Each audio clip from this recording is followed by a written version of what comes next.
Good morning student and welcome back to the class. Last class में question number 37 कर रहे थे, उसमें 3 सब पार्ट छोड़ दिए थे। ठीक है, उसको अभी कंटिन्यू करते हैं। ठीक है, क्वेश्चन नंबर 37 क्वेश्चन आपके पास होगा। कल मैंने क्वेश्चन की पिक्चर लगाई थी, क्वेश्चन वहां से देखिएगा। मैं क्वेश्चन रीड करता हूँ, उसका सोल्यूशन बताता हूँ।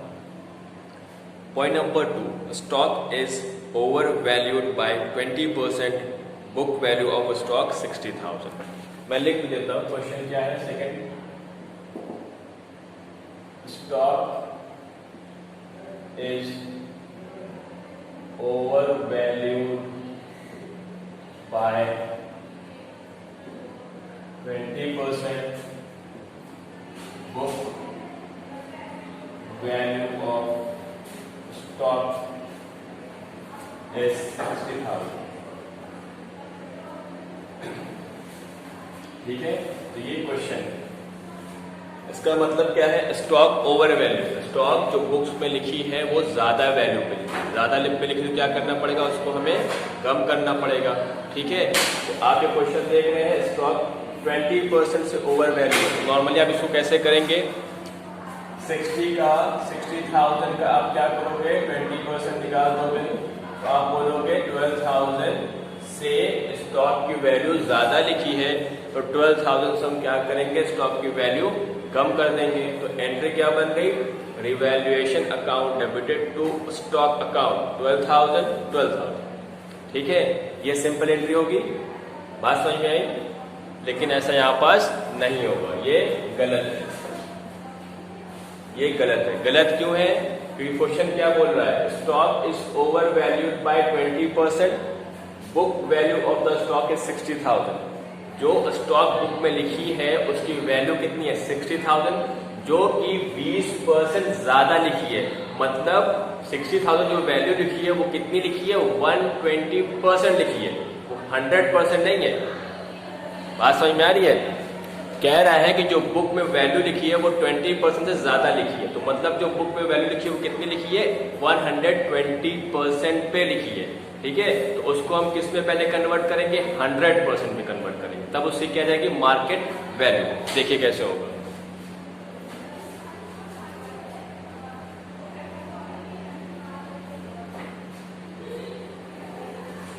Market value of stock is equal to 60,000 upon 100% plus 20। कितना हो गया? ये जो स्टॉक लिखा है ये 120% पे लिखा हुआ है। ठीक है, इंटू 100%। डिवाइड करेंगे 120% से और 100% से मल्टीप्लाई करेंगे तो आपका क्या आ जाएगा? Stock at 100% value. Percentage cut गया। ठीक है,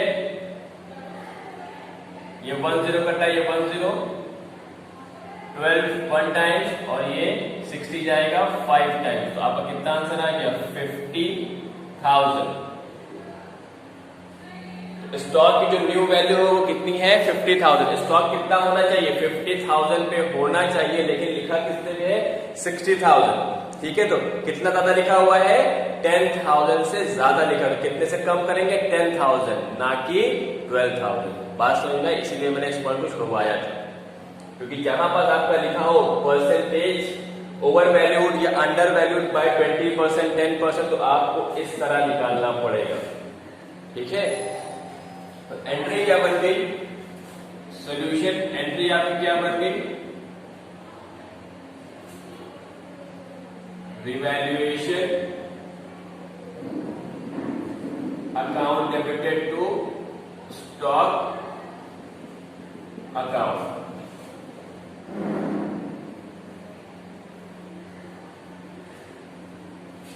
$10,000 and 10,000 being stock is overvalued by 10,000। ठीक है, ये है पार्ट 1। अब सेकेंड पर आते हैं। नेक्स्ट क्वेश्चन कौन सा था? Point number 6. A bill of exchange of 40,000 which was previously discounted with the banker was dishonored on 31st March. क्या मतलब है bill of exchange? Bill of exchange होता क्या है? वो एक प्रॉमिस होता है जिसके बदले हमें कुछ महीने बाद पैसे मिलने वाले होते हैं। तो हमने क्या किया, उस बिल को बैंक जाके डिस्काउंट करा लिया, मतलब बिल बैंक को दिया, उनसे हमने पैसा ले लिया। ठीक है, बैंक ने कुछ चार्जेस काटकर हमें पैसा दे दिया, और जब बिल की ड्यू डेट आएगी बैंक वो बिल ले जाकर जिस पार्टी से पैसा लेना वहां से पैसा ले लेगा। ठीक है, तो मेरे पास पैसा आ गया था पहले, जब ड्यू डेट आई, जब पार्टी से पैसे लेने की बारी आई तो बैंक गया किसके पास, पार्टी के पास गया पैसा लेने, लेकिन वापस उसको पैसा नहीं मिला। तो बैंक क्या करेगा, बैंक वापस आएगा, किससे पैसा लेगा, हमसे पैसा लेगा। ठीक है, क्योंकि बिल क्या होगी, डिसऑनर होगी। अब हम पैसा देंगे तो मेरा कैश कम होगा, मेरे पास से कैश जाएगा या बैंक से पैसा जाएगा। ठीक है, तो मेरा करंट असेट कम होगा। ठीक है, मेरा बैंक कम होगा। जब बैंक कम होगा मतलब असेट कम होगा, तो क्या करेंगे, revaluation account debited to bank account, ये एंट्री होगी। ठीक है, लिख लेते हैं इसको। 6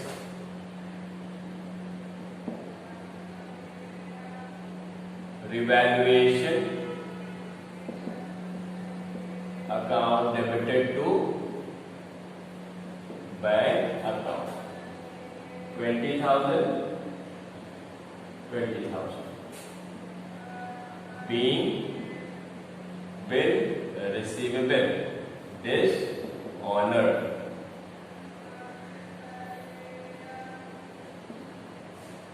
ठीक है, अब लास्ट एंट्री क्या बची, एंट्री नंबर 9। ये क्या बोल रहा है, रियलाइजेशन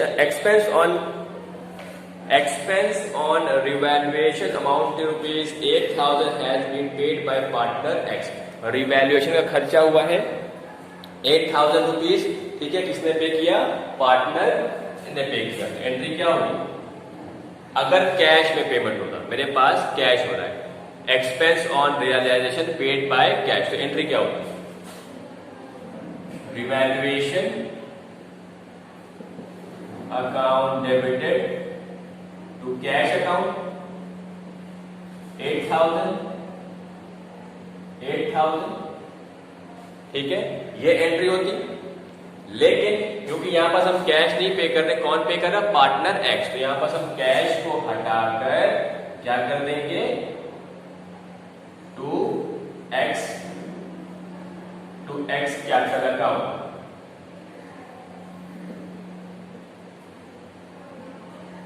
आई बात समझ में, क्योंकि कैश ना होकर कौन पे कर रहा है, एक्स पे कर रहा है। एंट्री आपकी क्या बन गई, revaluation account debited to X capital account being expense on revaluation paid by X. ठीक है, तो ये 3 एंट्री मैंने छुड़वाया था क्योंकि इस 3 एंट्री का ट्रीटमेंट थोड़ा अलग था। ठीक है, स्टॉक इंपॉर्टेंट है, जब भी परसेंटेज से ओवर वैल्यूड अंडर वैल्यूड दिया हो तो आपको क्या करना पड़ेगा, आपको इस फॉर्मूले के थ्रू निकालना पड़ेगा, इस फॉर्मूले के थ्रू निकालना पड़ेगा। ठीक है, ये फॉर्मूला कॉपी करिए।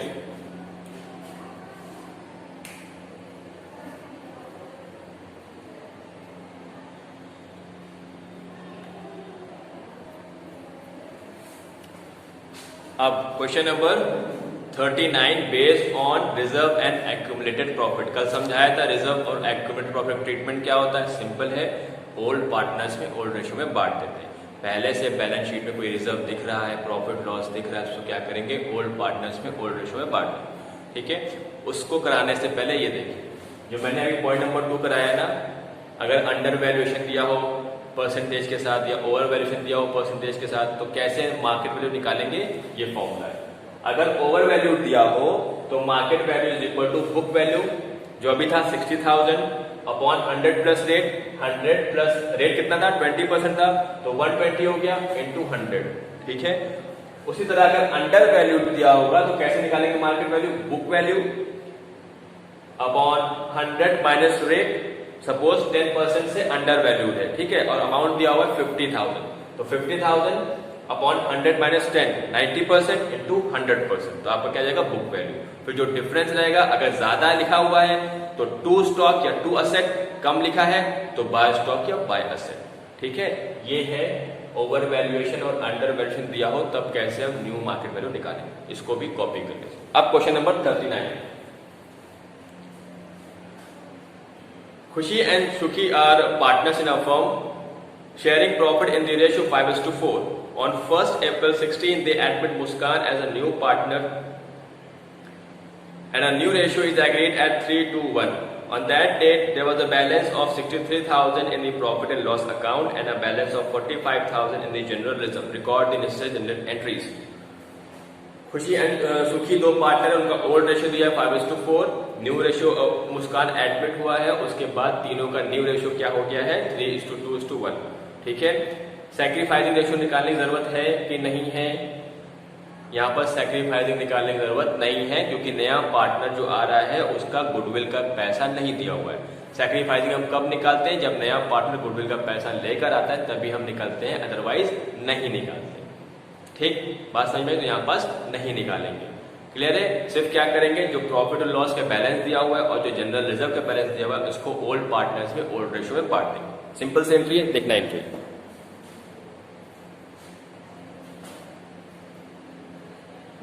Question number 39, solution. Profit oblique loss account debited, general reserve account debited to partner कौन कौन है, टू खुशी एंड सुखी, टू खुशी टू सुखी। कितना है प्रॉफिट एंड लॉस में पैसा 63,000 और 45,000, इन दोनों को ऐड करिए, कितना जाएगा, इसको ऐड करेंगे तो आएगा 108, 1,08,000। इसको किस में बांटना है, 5:4 के रेशियो में हमें इसको डिस्ट्रीब्यूट कर देना है, ठीक है, ठीक है। तो इसको हम किससे बांटेंगे, इसको ऐड करिए, 108 आ रहा है, 1,08,000, इसको हम बांटेंगे 5:4 के रेशियो में, तो कितना आएगा 5:4 मतलब 9,000, 1,08,000 डिवाइड बाय 9, ये आएगा 1 टाइम्स ये आएगा 12,000, ठीक है, 12,000 इंटू 5 कितना आ गया 60,000 आ गया खुशी का, और 12,000 इंटू 4 48,000 आ गया इसका सुखी का। तो कैसे लिखेंगे 60,000 and 48,000 being profit and reserve transfer to old partner in old ratio, ठीक है, कॉपी करिए। तो इसको बाद स्टार्ट करते हैं workman compensation reserve. Now class next topic is workman compensation reserve. ये एक इंपॉर्टेंट टॉपिक है, इस पे क्वेश्चन एग्जाम में आते हैं अलग से, ठीक है। नाम क्या है, वर्कमैन कॉम्पनसेशन रिजर्व। नाम से समझ में आ रहा है, वर्कमैन को कॉम्पनसेट करने के लिए एक हम रिजर्व गुल्लक बनाते हैं, उसका नाम क्या है, वर्कमैन कॉम्पनसेशन रिजर्व, ठीक है। अभी तक हमने जो अभी क्वेश्चन किया है उसमें रिजर्व का ट्रीटमेंट क्या था, ओल्ड पार्टनर्स में ओल्ड रेशियो में बांट देते थे। यहाँ पर भी ये रिजर्व ही तो है, ये रिजर्व, ठीक है। तो इसको क्या हम ओल्ड पार्टनर्स से बांटेंगे, ऐसा नहीं है, मतलब कि जितना भी रिजर्व है पूरा हम ओल्ड पार्टनर्स में नहीं बांटेंगे। कितना बांटेंगे, वर्कमैन को कॉम्पनसेट करने के बाद जो बचेगा उसे हम ओल्ड पार्टनर्स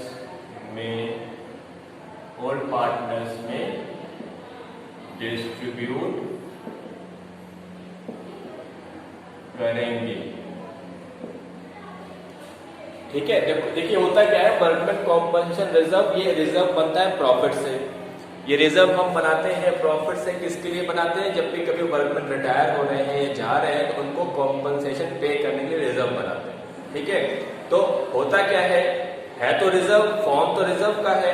ठीक है, अगर सपोज करिए कोई भी वर्कमैन के अगेंस्ट कोई भी पेमेंट नहीं आई, मतलब कोई भी लायबिलिटी नहीं I at the end of the year, तो पूरा का पूरा जो पैसा है रिजर्व में पड़ा, क्या करेंगे, ओल्ड पार्टनर्स पे ओल्ड रेशियो में बांट देंगे, क्योंकि वो रिजर्व ही हो गया।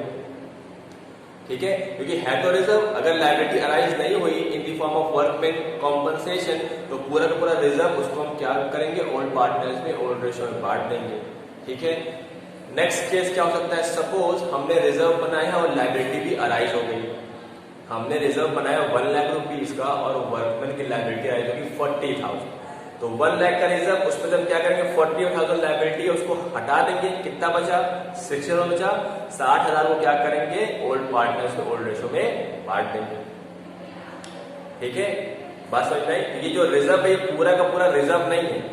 ठीक है, ये पूरा रिजर्व कब बनता है, जब लायबिलिटी अराइज नहीं होती है। लायबिलिटी अराइज होगी तो जितनी लायबिलिटी है उतनी लायबिलिटी सब्ट्रैक्ट कर देंगे, जो बचेगा उसको हम क्या मानेंगे, रिजर्व, तो उसको क्या करेंगे, ओल्ड पार्टनर्स में बांट देंगे।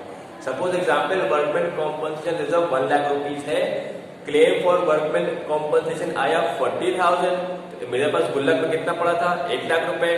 ठीक है, कितना क्लेम आ गया, 40,000, उस 1 लाख में 40,000 हटा दिया, कितना बचा, 60,000 बचा, वो किसका हो गया, वो रिजर्व हो गया। ठीक है, वो प्योर रिजर्व है, अब किसका हो गया, वो ओल्ड पार्टनर्स का हो गया, तो उसको हम ओल्ड पार्टनर्स में ओल्ड रेशियो में बांट देंगे। ठीक, ये दूसरा केस था। पहला केस क्या था, जब आपके पास रिजर्व में पैसा पड़ा है, गुल्लक में पड़ा है और वर्कमैन की कोई भी लायबिलिटी नहीं आई।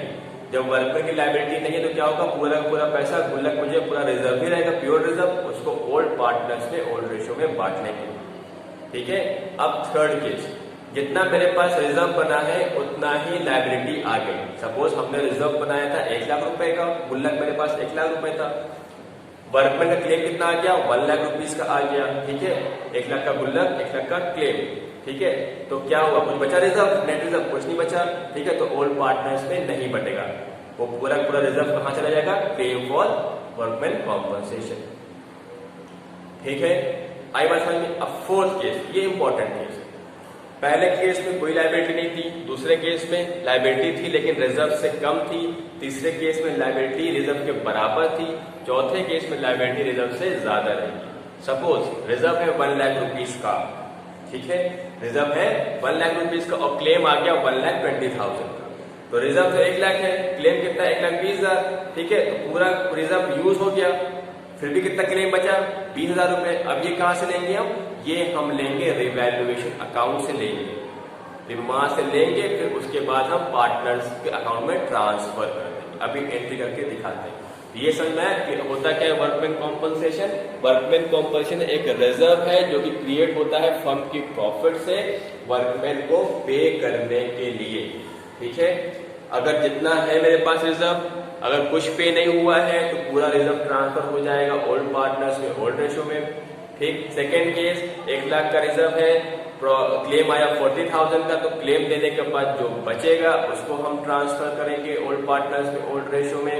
ठीक है, फिर थर्ड केस क्या था, जितना मेरा रिजर्व है उतना ही क्लेम है, 1 लाख का रिजर्व था, 1 लाख का क्लेम हो गया, तो कुछ बचा ही नहीं बांटने के लिए, तो पूरा पैसा कहाँ ट्रांसफर हो जाएगा, क्लेम में ट्रांसफर हो जाएगा।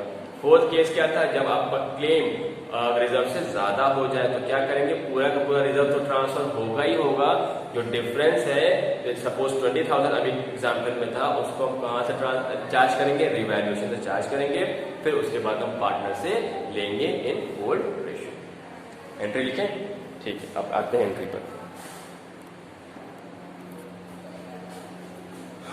थ्योरी हो गई थी, एक्सप्लेनेशन हो गया था, अब एंट्रीज करते हैं कैसे कैसे एंट्रीज होगी। मैंने 4 केस बताया था।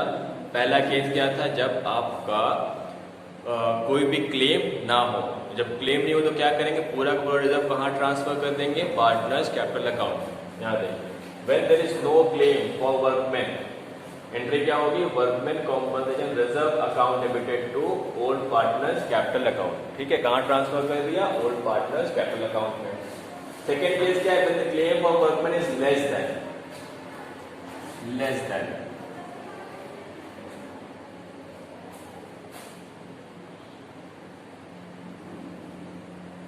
जब आपका वर्कमैन का क्लेम रिजर्व से कम हो, जैसे मैंने एग्जांपल लिया था ना, 1 लाख रुपीस का रिजर्व है और क्लेम कितना था 40,000। ठीक है, तो उसमें एंट्री क्या होगी, workman company reserve account debited to provision for workman compensation claim account debited to old partner.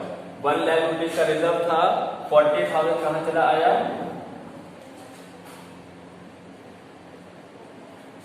1 lakh rupees का रिजर्व था, 40,000 कहाँ आ गया, क्लेम में आ गया, रिमेनिंग 60,000 क्या होगा, ओल्ड पार्टनर्स में ओल्ड रेशो में डिस्ट्रीब्यूट हो जाएगा। ये केस नंबर 2 था। Case number 3, when claim for workman is equal to workman compensation reserve, जब आपका क्लेम रिजर्व के बराबर हो जाए तो एंट्री क्या होगी, सपोज 1 लाख का रिजर्व था और क्लेम कितना है आपका 1 लाख का, तो पूरा का पूरा रिजर्व का पैसा कहाँ ट्रांसफर हो जाएगा, क्लेम में ट्रांसफर हो जाएगा। Workman compensation reserve account debited to provision for workman compensation claim 1 lakh. अब फोर्थ केस, जब आपका क्लेम रिजर्व से ज्यादा हो, जैसे मैंने एग्जांपल लिया था 1 लाख का क्लेम है और रिजर्व आपका क्लेम रिजर्व 1 लाख का है, क्लेम कितने का है 1,20,000 का, तो यहाँ पर 2 एंट्री बनी। पहले entry workman compensation reserve account debited to provision for workman compensation claim. ठीक है, जब आपका क्लेम मोर देन, जब आप क्लेम रिजर्व से ज्यादा हो तो उसमें क्या होगा, पहले entry workman compensation reserve account debited revaluation account debited to provision for workman compensation claim. आपका क्लेम था 1,20,000 का, रिजर्व कितने का था 1 लाख का, तो 20,000 हमने कहां से लिया, रिवैल्यूएशन से लिया। ठीक है, अब क्योंकि रिवैल्यूएशन लिया है 20,000 रुपए, ये लॉस है कहां, फिर ये फाइनल लॉस किससे हम लेंगे, पार्टनर से लेंगे। तो नेक्स्ट एंट्री क्या बन गई, partners capital account debited to revaluation account, being loss on revaluation transfer to old partners and old ratio. क्योंकि हम एक्स्ट्रा क्लेम पे कर रहे हैं ना, तो एक्स्ट्रा क्लेम का पैसा हम किससे लेंगे, ओल्ड पार्टनर से तो लेंगे। तो वो जो एक्स्ट्रा क्लेम 20,000 का पे कर रहे हैं उसको पहले हम कहाँ ट्रांसफर करेंगे, रिवैल्यूएशन से, फिर रिवैल्यूएशन में आएगा तो वहां का जो लॉस है वो किससे लेंगे, पार्टनर से लेंगे। ठीक है, ये पूरी एंट्रीज को कॉपी करिए बेस्ट। ठीक है क्लास, तो ये एंट्री मैंने एक्सप्लेन कर दी, इसको कॉपी करिए, इसमें कोई भी प्रॉब्लम होगी तो आप लोग पूछ सकते हैं। ठीक है, इस पे बेस मैं एग्जाम्पल कल कराऊंगा और फिर कल एक नया टॉपिक शुरू करेंगे जिसका नाम है इन्वेस्टमेंट फ्लक्चुएशन रिजर्व। ठीक है, थैंक यू, बाय बाय।